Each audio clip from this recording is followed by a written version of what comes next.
is interesting are these two things in relation to our topics. The sons of God. What's interesting to me about the label sons of God is how that is often misunderstood in the biblical context, as well as it is an interesting maybe intersection or echo of other ancient storytellers, right? So we have people from around the world talk about humans and divine beings having intercourse and creating some sort of set of superhumans. That's a thing that people do. Whether or not you want to concede that that is possible or that there were such superhuman humans on the planet doesn't really matter to me. But I just think it's interesting. We have these stories of these large, these populations of large humans, right? Where do they come from? Well, of course, they're descendants of the gods, right? Superhuman, super strong, super, however you want, whatever, right?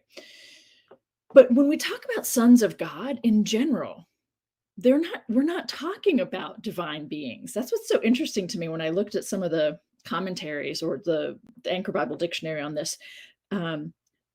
When you have a reference to son of God or sons of God, what you're really saying is these are men who are important, and therefore we're connecting them to the divine. But they are human. Sons of God are human beings who have importance. They're not what we think of, when people talk about God taking on human form and coming to earth.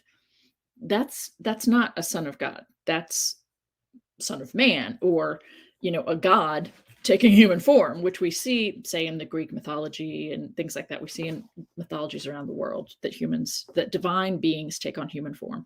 We have that even in some of the stories in the Hebrew Bible, that an angel or messengers from God, so some form of demigod, right, come and visit with a message, and they walk around like human beings, but they're angels or they're some sort of messenger.